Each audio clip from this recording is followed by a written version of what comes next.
Yeah, or it could be. Ladies and gentlemen, boys and girls, welcome to the Starting 11 show today for Bournemouth versus Arsenal on AFTV at 5:30. If you haven't already subscribed, please get your comments in, please get your super chats in, and check out all of AFTV's other content.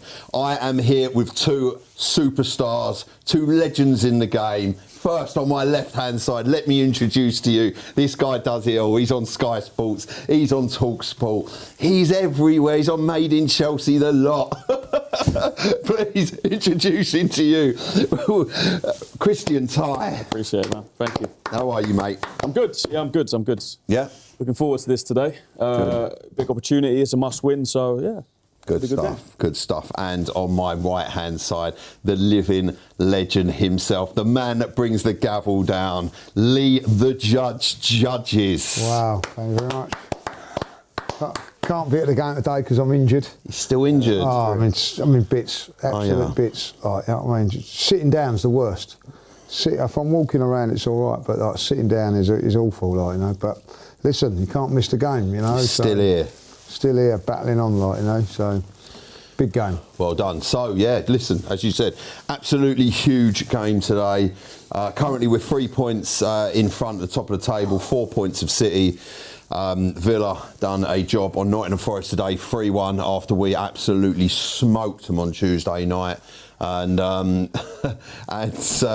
you know, this is an opportunity to go 6 points clear, 7 of City, and then it'll be over to City tomorrow. Yeah, like you say, it's an opportunity. Last few weeks, before Villa anyway, we were playing before them. Yep. They were obviously winning their games quite convincingly at times, keeping clean sheets.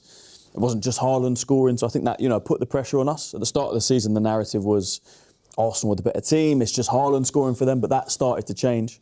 Defensively, they shored up. And yeah, they were putting the pressure on us, kept going above us, and then we, you know, kept doing our job. And then against Villa, it was nice to put pressure on them. You know, we went 5 points clear. One emphatically brilliant performance against Villa, and we saw when there's pressure, they went to Sunderland. Everyone, you know, expecting them to win convincingly. Sunderland, I think, got 6 or 7 players at AFCON, but you see what an atmosphere like that. You know, a team that is together, is a solid unit. Player like Granit Xhaka as well in the middle, who had a brilliant performance. And yeah, they dropped points. So 4 points at the start of the day. We need to go and make it 7 on City today. Put the pressure on again. Like you say, Villa is now 3 points. I don't think Villa are in the title race. I give them respect. I think they're a very good team. But I don't think they'll be there come end of the season. So let's just go and do our job today. You make a really important point there, or interesting point there, Christian, with us playing first and then obviously handing it over to City. And then City get an opportunity to play first. Sorry, we get an opportunity to play first and then hand it over to City. The pressure's on them. And they have a 0-0 with Sunderland. Is this potentially a turning point in the Manchester City team, that before they were resolute with their mentality, and now they're at the first signs of it, they're crumbling, Lee? Away draw at Sunderland's not crumbling, like, you know. I mean, that's a tough place to go. I know, like, we went up there when they was probably at their strongest, and we was probably not at our strongest because we had like all our forwards out. If you remember, Mourinho had to play up top. Yep. But listen, that was a tough game. I wouldn't have fancied us going up there and playing and getting a win the way that they played. They was very, very good, and that's what's good about, you know, the Premier League. They're 7th in the league and they're 7th for a reason. So it was always going to be a tough game. The one thing I would say about that is that I always felt that if there was going to be a winner, it was going to be City. But at the end of the day, they got the job done. Point for them is very, very good. Point for us is very, very good. And what it does, I don't see it as any pressure. I think there's more pressure on us now because this is a big game now, because we can push to 7 points. We've never been able to do that. If you look back at all the times, we've been 3, 4 points when there's a chance to really make a big gap. And I don't care what anybody says. I know they've got a game in hand, but 7 points is big. It sounds big, doesn't it? Like, you know.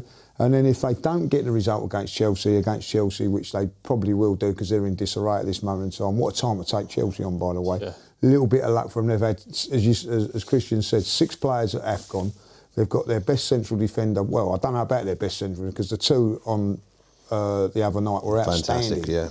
On New Year's Day. So you know, and then you play a Chelsea team that's in disarray, like, you know. So listen, forget, you know, and it is hard to forget about what they're doing, but today you ain't got to worry about them. You know what I mean? Like, we've got to concentrate on ourselves. It's so important just to get the 7 points in front, and of course by the next game, you know what I mean, we'll be the last again because we take on Liverpool. So, you know, it's important that we get that 7 points and keep that cushion going, like, you know. Yes, the official team news coming out in just a little over 8 minutes. We'll find out the selection that Mikel Arteta has made today. The big talking point, before we go through your team selection, I just want to go through the big talking point of who starts up front in the number 9. Will it be Gyökeres or will it be Jesus? Now, Jesus came on against Villa. Absolutely fantastic form. I think it was after 53 seconds, he sticks the ball in the back of the net. Something that Gyökeres has slightly struggled with of recent games and been slightly anonymous in games. Obviously had a couple of chances in the Villa game. And now there's this big debate. I know for me, I don't want to see him starting games yet. I want to see him, you know, I love him coming off the bench as an option for 20 minutes. I think he's a completely different attacking option from Gyökeres. He's versatile, he's dynamic, and, you know, if he's going to come off and cause chaos like that at 70 minutes in the game after 60 75 minutes, that's absolutely perfect for me. So what are your thoughts on it, Christian? I think there's a strong argument for both. You know, Jesus, every time he's come off the bench since he's been back in the team, I think he's shown something. Maybe not in terms of in front of goal, but yeah, he's shown that he can hold the ball up well. He's a skillful player. He could dribble, and then in front of goal, we saw against Aston Villa, came off. Was it 53, 55 Something seconds like or whatever that, it was? I don't know if Gyökeres scores that chance. You know, so maybe if Arteta says, look, there's one guy who's taking his chance and showing that he can put the ball in the back of the net, maybe that's the argument for Jesus. But I still believe in Gyökeres, and I still want to believe in Gyökeres. Yeah. I understand people who think maybe he's not good enough, maybe you've seen enough, but it's a new league, new style, new team. It can take a while to click. Arteta actually did an interview this week speaking about Victor Gyökeres. Yeah. And says he thinks at one point it will click, and he believes in him, and it's not just what he does in front of goal. It is how he looks at his game. So I think Arteta will stick with Gyökeres. I think he'll start today. I think I would as well. But if Jesus was to start, or if someone was to argue that Jesus deserves it, I wouldn't argue against that either. Lee? Yeah, exactly the same thing, really. I think it's getting to the stage now where I desperately want it to happen for Gyökeres. Yeah. You know, listen, it's got to be now. Like, you know, we've got Liverpool coming up after this game. Then you've got Portsmouth, and then you've got Chelsea in the Cup. You're probably looking at playing Jesus or Havertz in the game against Portsmouth. So it really is, and it's a massive game on Thursday if we win this one today. So for me, you know, Gyökeres is. I would start Gyökeres, okay. But I'm actually getting to the stage now where I'm thinking, if you know you're getting 30 minutes out of Jesus and he's producing what he's producing, I'm starting to sway towards that, because I never actually expect him to be as good as what he has since he's come in. Yeah. If I'll be honest, It's a double ACL, it's been really fantastic. But 20 minutes from the end, when there's a tired defence and everything like that, is different from when starting. But you know, big game for Gyökeres today. Big game. He's got to start scoring at some stage. Because we've also seen in this situation that Jesus is a very versatile player that can not only, you know, can we put him in the 9, we could also put him on the right-hand side or the left-hand side, and obviously Gyökeres could essentially get switched out for Havertz. We could see Havertz get 20 minutes today and Jesus still come in and play, because he can play across the front three. Christian, sorry, you were about to say something. Could do. No, someone sent me a message this week and said, why are you still backing Gyökeres when Havertz came in? You turned on him quite quickly.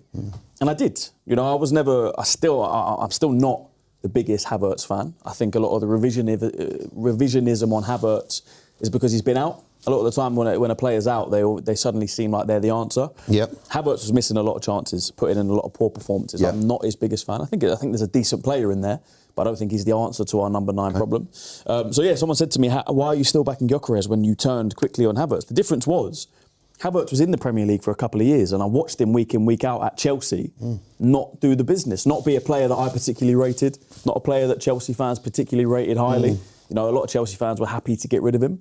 So it's not like he came to a new league and a new everything was new. Whereas Gyökeres, it is a new league. It is completely new. So for me, I'm giving him more time than I did for Havertz because I watch Havertz week in, week out at this level, consistently. And you say that, Chris, because that's a really interesting point. And obviously, when Chelsea got rid of Havertz, he was their top goal scorer. Yeah, but how many goals? Like 7. No, I don't think it was 7. I think it was 15 for the season. 16 for the season. The last season at Chelsea, I'm pretty sure it was 7 or 9. He was their top goal scorer that season, which... I'm pretty sure it was less than 10, but say it is 15. No, listen, I'm Still not a top, no, I'm not a top goal scorer. I do get that. I completely get that. I like Havertz, what he brings to the team.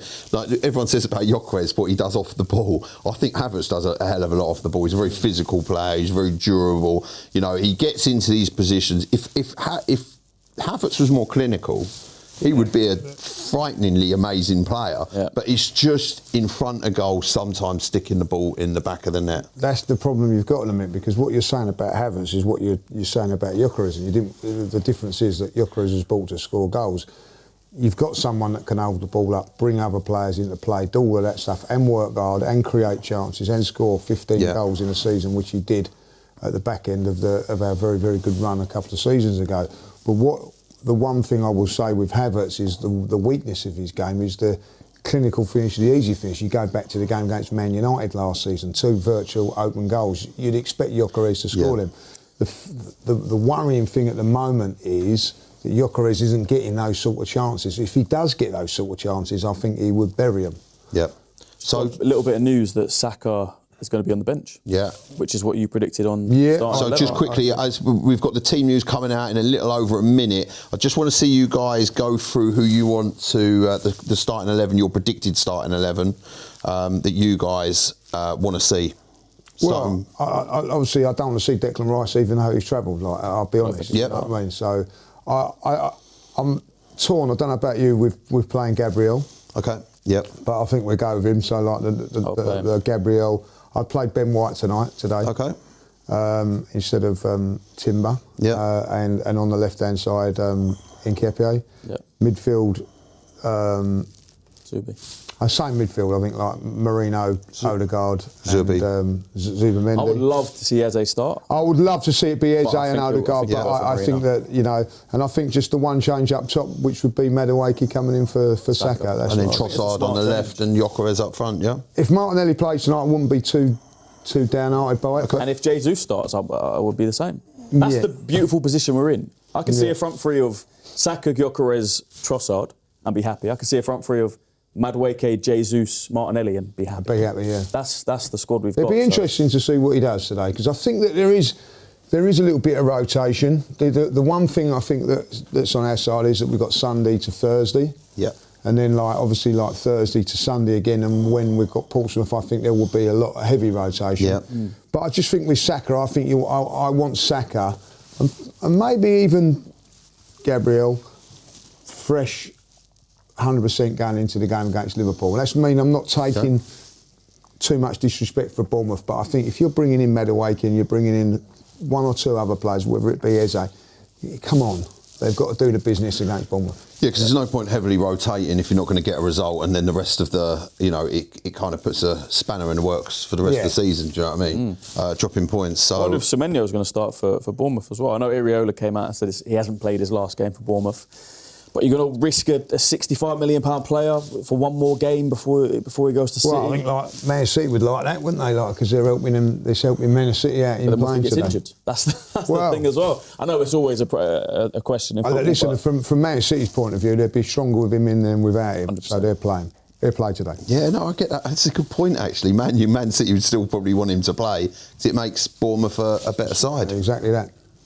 Definitely. So the team news is in. So we have got David Raya in goal. We have got Timber at right back. Saliba, right centre back. Gabriel starts as left centre back. Nketiah starts at left back. Strong. We've got Zubamendi starts in midfield. Marino. No Marino. Eze. No Eze. Declan Rice. We've got Declan Rice in there. Starting. Declan Rice is starting. Jeez, man. And who else? Odegaard, yeah. And then on the right-hand side, we've got Madueke. Left-hand side, Trossard. Nope. Martinelli. Ah, And cool, I'm happy with that. up front, starting as the number 9. Will be Gyökeres. By your reaction, Gyökeres? Jesus. You're saying Gyökeres? Yeah. I thought it would be You're Gyökeres. saying Jesus. No, I thought Gyökeres, but for this battle, I'd go Jesus. You're going Jesus and you're going Gyökeres, who starts up 9, in the 9, yeah? Top 9. Yeah. Up 9. I like that. Victor Gyökeres. Sticks with Victor Gyökeres. And on the bench, we It's have... interesting that he stuck with Gyökeres and changed the other two. Yeah. So what does that tell you? He wants That he's not Gyökeres. guaranteed. Yeah. Like, the other two are definitely playing against Liverpool. True. So, on the bench, we have got Kepa, got Ben White, Lewis Skelly, Christian Norgard, Mikel Merino, Eberechi Eze, Bukayo Saka, Leandro Trossard, and Gabriel Jesus. Strong Very all round. strong, Strong team, strong bench. But just go through that team one more time, please, Mark. So, let's go through the team. So, Raya, Timber, Saliba, Gabriel, Hincapié, Zubimendi, Rice and Odegaard, Madueke, Martinelli and Gyökeres. That midfield is strong, isn't it? We're in form Martin Odegaard and in form Declan Rice, and I think Zubimendi had his best game in an Arsenal shirt. He was phenomenal the other The night. good thing is, if there was any sort of risk on Rice, they wouldn't play him today, like, you know what I mean? So he must be 100% fit. The thing that worried me, you know, when he was talking to Rodgers and he was saying my knee was swollen up and he said it was fucked or whatever. I was like, what kind of knee injury just swells and then you're all right in a week? Usually a knee injury that swells up is something... Unless you've got a kick on it, a lot of bruise, you can get a lot of bruise. So it is a best Fluid, case it could just scenario. be fluid on it. It could swell up. You get a kick, it can be like that's just- it. Or overworking it, and it can be, you know. So, but he's gone really strong with this. It shows that he's you know, because some of our away form hasn't been that great. No, it hasn't. We lost that last year. All he is is rotated the two wide players. That's all he's done. Yeah, literally, he's gone with a full strength side. It's interesting that Calafiori doesn't even make the squad. No, I don't know. You know, they've kept that very quiet, you know, like with Calafiori, because I don't know what that is, whether he's had like felt his hamstring or something like, because he said he felt uncomfortable and it was strange. I'm sure it'll be either a matter of days, a matter of weeks. Yeah, but or, once you pull out of a warm up, unless you're Martinez, Well, we're assessing him. That's Arteta's thing, though, isn't it? A matter of days means weeks. Yeah, a matter of weeks means yeah. months. We're If assessing he was the to ever say it's a matter of months, we're never assessing the seen that player situation. again. Was Yeah. Havertz on the bench? Was he on the bench? There is no Havertz on the bench. Interesting. So look, whether he's, you know, there's something there, but I mean, look, that's a very strong bench, very, very strong team to do the business, and I kind of. So with Declan Rice coming in, Havertz has still travelled, so obviously he's like just been left out. Yeah. I mean, What about the Bournemouth team? We got that. let's go to the Bournemouth team, Christian. Semenyo. But yeah, like I said, we lost there last year. We've got to take it seriously. Declan Rice has come in, hasn't he? So Havertz has dropped out. Yeah, I would assume so. Yeah, that's fair enough. That seems So strange. Bournemouth team news. So They're the only team last year to do the double over us. Yeah. Beat us both games. right, so you got Petrovic in goal, Trufa, Sensi, Brooks, Scott, Evan Nielsen, Taverner, Cliver, Jimenez, Hill, Semenyo. and Semenyo. Yeah. Oh, he's obviously team. going to play lot. And on the, He won't play after this game. He won't play against Spurs. That'd be his lot. But today they're stronger with him than without him. You know what I mean? So City would be mad for City not to play him. Do you think we're missing a trick not going for him? What, Semenyo? Yeah, I think it's, you know, they'll have somebody else lined up maybe. I don't know. I'd like to have seen him. Do you know what, right?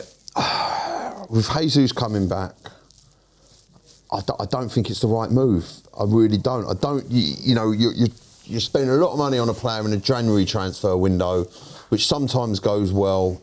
I mean, Trossard, we bought him in January, and look how that worked out fantastically. Aubameyang in January. You know, yeah, and so there is that. Do we need him? Look, with Martinelli and Trossard down that left-hand side, I believe we have got two players that are capable of winning us a league title and another trophy. I think they're phenomenal. And then you add Jesus to the versatility of that whole situation. I think we're just fine. And also you've got options with Havertz coming back with system changes, maybe slightly. You've got Merino there. Now we're in this situation with getting our players back. I do believe we've got the squad that we need to go and do the business. So, not disagreeing with you, I get that. But is there any position then in your mind where we are short? Because for me, in the summer, it was that left wing position. That's what I was like, maybe a bit short. Eze can cover there. We saw him start there quite a bit at the start of the season, didn't quite work. I think Trossard's been great when he's come in, but I think there still is. Yeah. You know, I think maybe Martinelli might move on in the summer. Yeah. So bringing in Semenyo now, who will be, I think he's 25, so you have him for the next 5, 6, 7 years.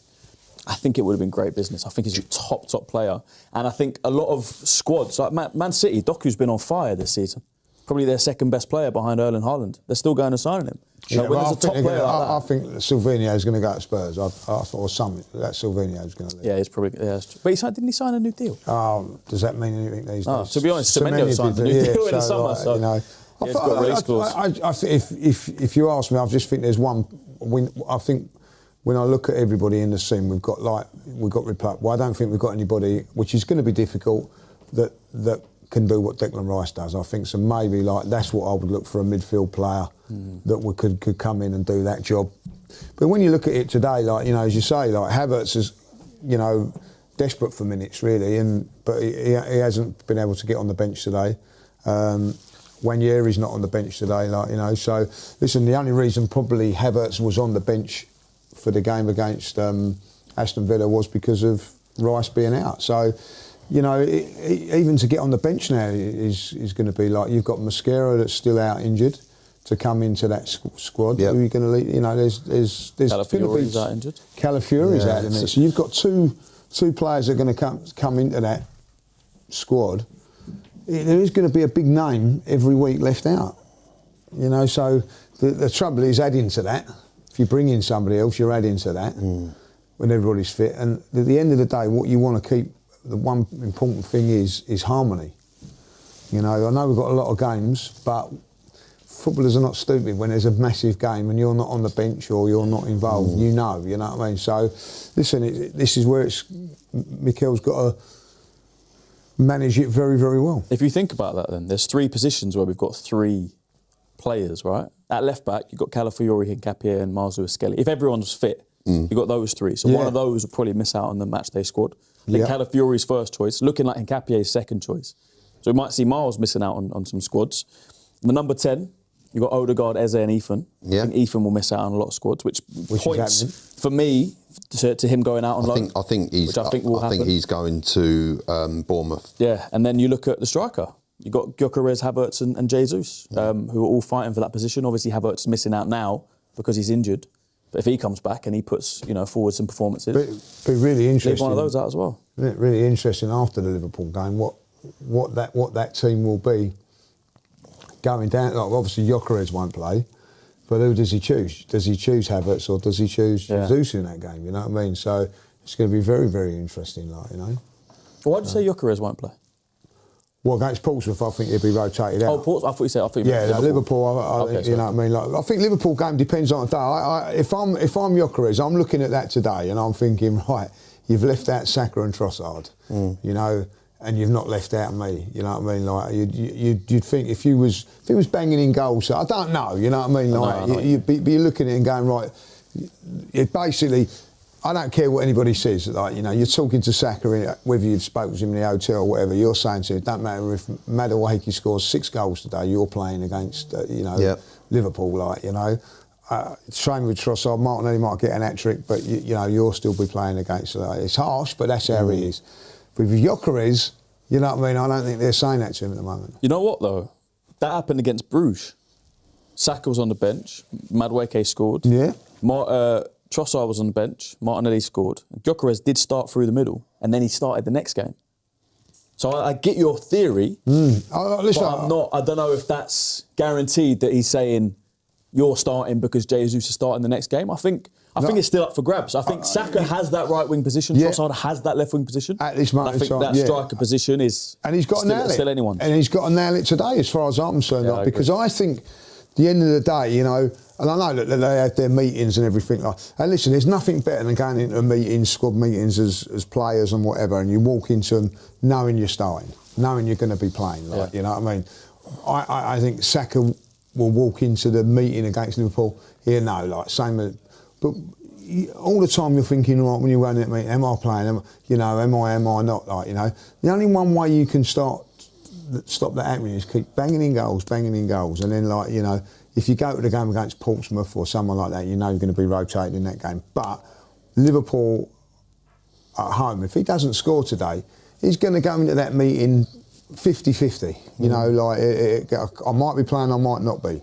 So, for me today, he's got to try and nail, which would be benefit all of us. If he nails down his position for Liverpool, if we walk off saying today Gyökeres definitely starts against Liverpool, that's because he scored a couple of goals today and he's done the business. Yeah, fair play. And while we're on the subject of rotation, got a great super chat from @Cameron_Brooks1. Thank you very much for the super chat. Why are Trossard and Saka being rested? You won't see Haaland being rested until the end of the season. Full blame to Arteta if we don't go 7 clear. Well, Haaland has been rotated, and the other thing is they haven't got no one to rotate him out. We have, we've got £50 million in Madueke, and there's arguments that Martinelli or Trossard, So you've got that opportunity. Listen, you could say today, I think that's where he's kept in Timber today, because he's got 4 days rest after this. Yeah. I think if we was playing Tuesday, I think maybe that's a different thing. But we've got players that can come in. I've got no, there are certain players you can't rotate. We've gone 4 years where we've not been able to rotate Saka at any stage. Any given moment. But we can now. So that's the luxury we've got. And this is the crazy thing, isn't it? These same people are probably the ones that were going, why is Saka playing? Why isn't he rested?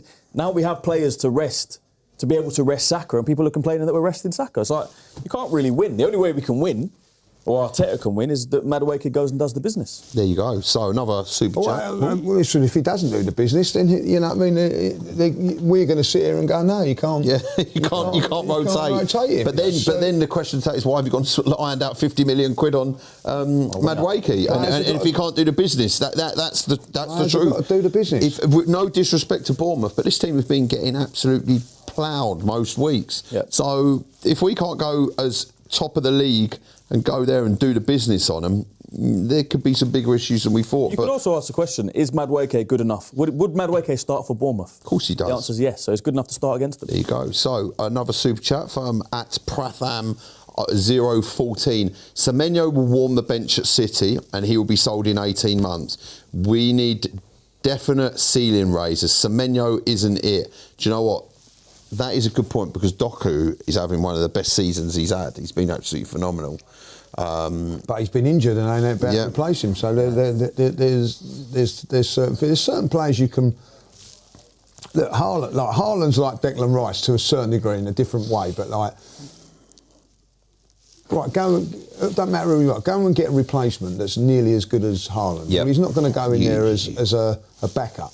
I think you can, mate. Exactly. They had Julian Alvarez, who, don't get me wrong, is not as good as Haaland, but he's a top striker. Didn't want to be second choice. Of course. Tottenham had an unbelievable job of trying to get a backup for Harry Kane. They never got it, because no one, we're not going to go to Spurs as backup to Harry Kane. We're not going to go to Spurs Chelsea anyway. Well, exactly.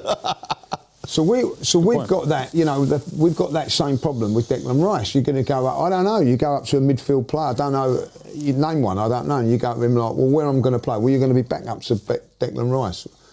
Well, I'd rather go Liverpool or Manchester United or whatever. Anderson at Nottingham Forest, or you went to Adam Wharton. Do you know what I mean? One of these players and said, we love you, come in, but you're not guaranteed to start, because we've got Zubimendi and Rice there. It's like, I ain't going there. I'll go United where I can start. I'll go Liverpool where I'm guaranteed. Do you know what I mean? Something like that. So it's tough to get top players. It's tough, but we've managed to do it with Madueke, who's like, no, not at the level of Saka. We know that, but the drop off with that ain't as big, or it shouldn't be, because the last time we played, did we miss Saka against Bruges? No, we didn't. So he's got to produce that performance. I'll tell you who I would get if I was Arsenal, and the logic to it is Mark Gay from Crystal Palace for 20 million quid. I'll go and offer 20 million quid for him. He's a captain, he's a goal scorer, he's a fantastic defender. Yes, we've got Mosquera, yes, we've got Calafiori, but we've seen Mosquera's injured at the moment, Calafiori, we've seen how much action our back line gets and injuries. And for me, Mark Gay is perfect for a game like this. you bring him in instead of Gabriel. Gabriel pulled up against Villa the other night. It was obviously something, and he gets subbed. For me, you've got a massive game against Liverpool. I think playing Gabriel today is a risk. We've seen it with Timber as well. Risking Timber where Ben White's out. I know it's another defender, and people probably shoot me down for it, but I just think for 20 million quid as well, you're buying a fantastic player. And you're bolstering that back line. Same argument though, Mark. It is. I get it, but he's good enough to go and start at a top club. Is he going to want to come and he's only starting when Gabriel's injured? Yeah. We need to rotate Gabriel. No, but Gabriel's not injured because he's playing tonight. It's just a rotation option. Also, if but I'm he not second gay, choice, I wouldn't don't he? come to Arsenal. No, I wouldn't. As much as I love to come to Arsenal, I'm not. Okay, if I've got Liverpool, I've got Real Madrid, I've got Barcelona. I'm going to go there where I'm. You're not guaranteed, but like basically, I get it. You go to Liverpool, you're guaranteed to start. At Real Madrid, I think he's guaranteed to start. Yeah, I get that. I think any of the big teams, the one teams that, two teams he's not funny enough. There's two teams that he ain't guaranteed starting at, and that's Arsenal and probably Spurs. You know what I mean? Because they've got that Mickey van der Ven, who's the best defender in the world. Ain't that good though? How to have that problem where a player might not want it goes from players not wanting to go to Arsenal because we had no credentials and we weren't looking like winning anything to now players don't want to potentially wouldn't want to come because they know they wouldn't be able to get in the team, but those aren't the players you want because you want players that are going to come and think they're good enough to be better. You bring in, I think certain, I agree with what you're saying, but you bring in people like Nketiah, right, that can play a couple of positions. So but so can Mark Gay. Mark Gay can play across the back four. Well, then maybe then that's a different scenario. Maybe that is a thing, and then you can say, do you know what? There ain't no one out there that can do what Declan Rice is. Maybe Miles Lewis-Skelly can be the backup to him, so that would be something that you could look at and all that, But you look at Timber. Timber can play in different positions, so it does make it. Like Gabriel. As much as I love him, he's not going to be playing wing back for Arsenal. He's a proper centre half. I think that if you could actually say Saliba could probably play out as a right back. He's right back, yeah. But Gabriel is like the machine that he is where he plays. So listen, it's a tough one on that. So another super chat from @Rico Hinson 353.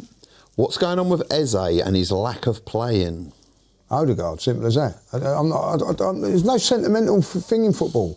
Listen, for me, Odegaard was injured at the beginning of the season. Eze stepped in and done okay. We didn't miss Odegaard as much as we did the previous year. Job done. That's what his job is. You know. I'm sorry, Odegaard in the last two games. Why is everybody worried about what Eze's going to do? If Eze comes in, he's got to produce better than what Odegaard's doing. If he does that, fantastic. But at the moment, Odegaard's played probably two of the best games that I've seen him play for a very, very long while. Ain't happening. So another super chat from @IdrisB07. To be honest, I think we should have signed Watkins instead. Of Gyökeres. Oh, he looks good. He's only come good player, but he's been poor the whole season. Yeah, but he's still just the game against Chelsea, he came off the bench and scored 2 goals. He's been poor. Daniel Marlon starting over him. So look, players go through good patches, bad patches. Purple patches. Hopefully, Gyökeres' purple patch is coming now. When we want it, when we need it. Exactly. We're top of the league and he hasn't been particularly good at all. Yeah, and he's played a lot of minutes, a lot of games. Imagine he does come good. Yeah. It'll be even better. Spot on. So another super chat from @Pratham014. Follow up to the previous message. Look at our first choice 11. 9 out from 11 are from 23-24 season, meaning we haven't really raised our team profile in 3 years. Well, hasn't raised the profile. Well, there's a lot of negativity here. Have we really needed to?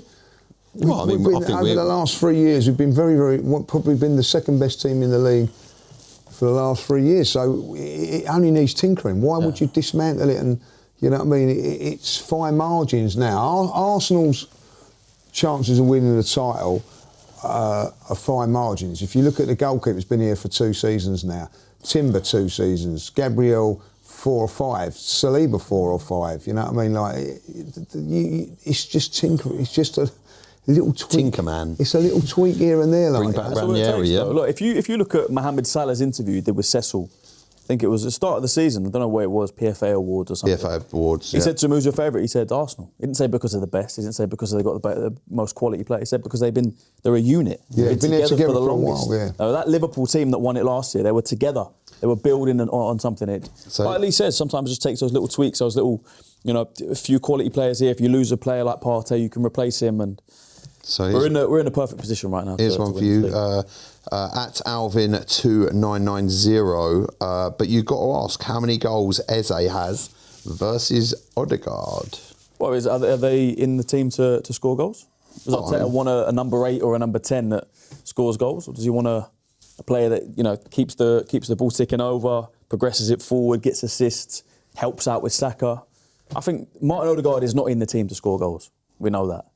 Okay. When Eze plays in the team, I think he's not. If you look at the positions he takes up, he doesn't play necessarily in that position to score goals. I know he scored a hat-trick against Spurs, but the way Arteta likes a 10, we don't really play with a 10. We kind of play with 2 8s. Yeah, Odegaard drops deep so much. Declan Rice drops deep and gets high. And the way Eze plays, he's going to get more chances because Odegaard picks the ball up from a defence and he does this and he does that. Like, I can't believe the criticism that Odegaard keeps getting all the time. It does my head in. I think, he's a fantastic footballer. When he's on form, Arsenal are a better side. Look what we done on in that second half. I don't think he was great in the first half. He bloody well was in the second half.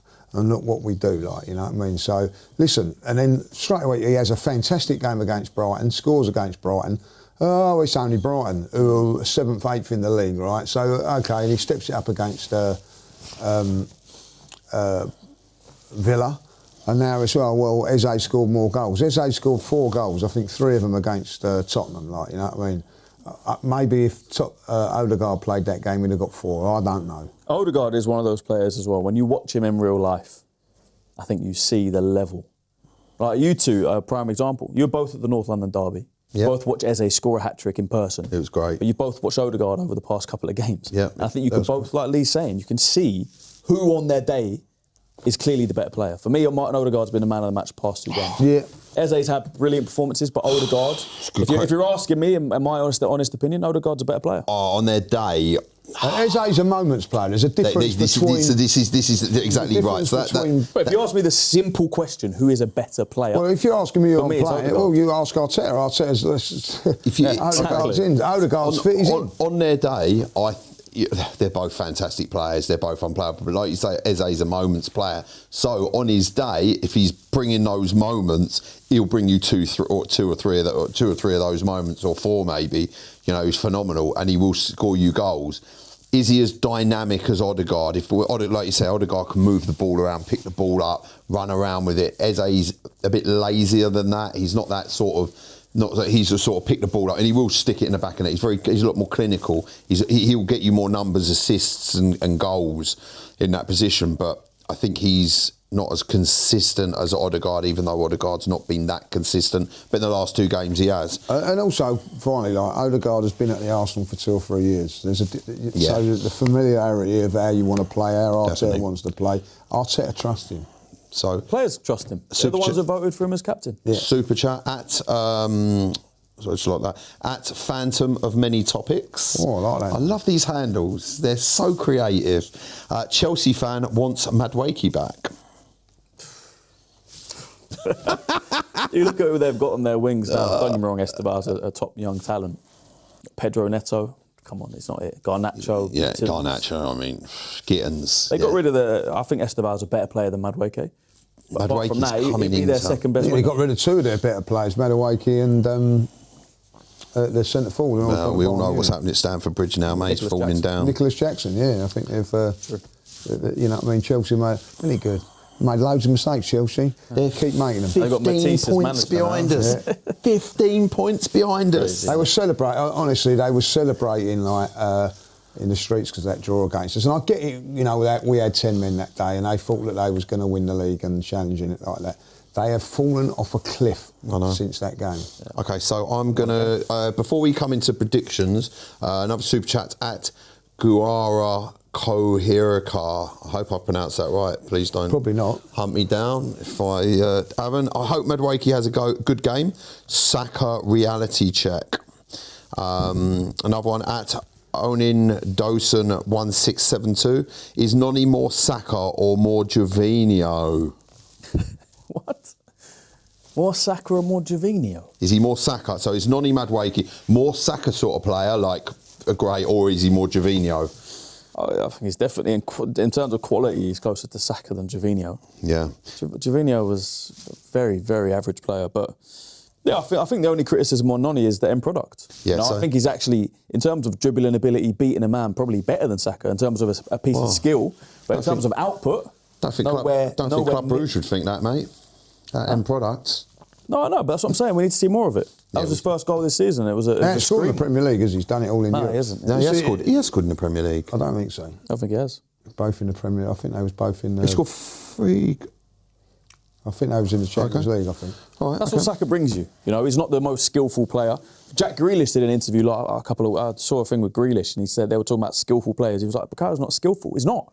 He doesn't pick up the ball and do a roulette and flick it over. He's not that kind of player. He's just efficient. Put him in front of goal, put it in the back of the net. Right, you want to play on the edge of the box, put it in the back post, they'll put it on the money. So another super chat at John Crane 8832. If Gyökeres doesn't score today, does Jesus start against Liverpool?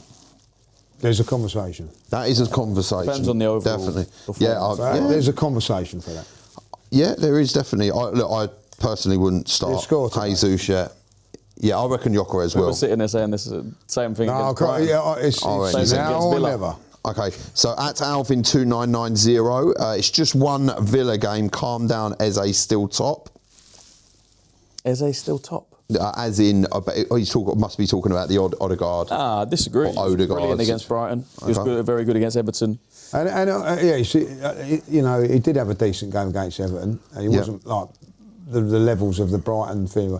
And also, people forget Newcastle. 1-0 down when he come on. Turned the game around. Olympiacos this season, for me, was man of the match in that game. So another super chat at Pratham 014. I understand fine marginal gains are required, but I feel we might win the league, not because of the marginal gains we've made, but because of the marginal losses by City. Who cares? Yeah. Next one, at Khalid AFC. Some assists in the Premier League. Do your homework. If I want to see someone just run around, I'll watch Forrest Gump. Odegaard. People really hate Odegaard. I know. Sometimes, so, you know why? Because I don't think actually Odegaard. I think because he's Arteta's man. It's more of the Arteta thing. You know I'm liking this one actually. He's coming up. Another super chat from at E.T.AFC. Up the Arsenal. Up the Smarty Marty. Like that.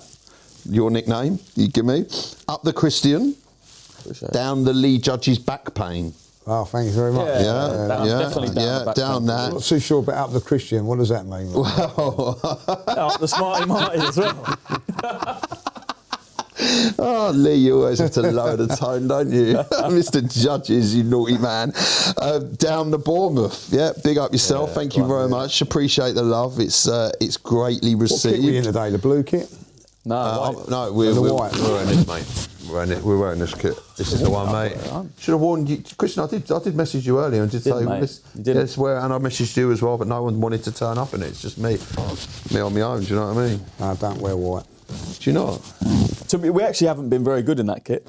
I know, we haven't been amazing. Right, so at Alvin2990, don't forget how bad Oddie was last season. We shall see Oddie then, but Eze still top.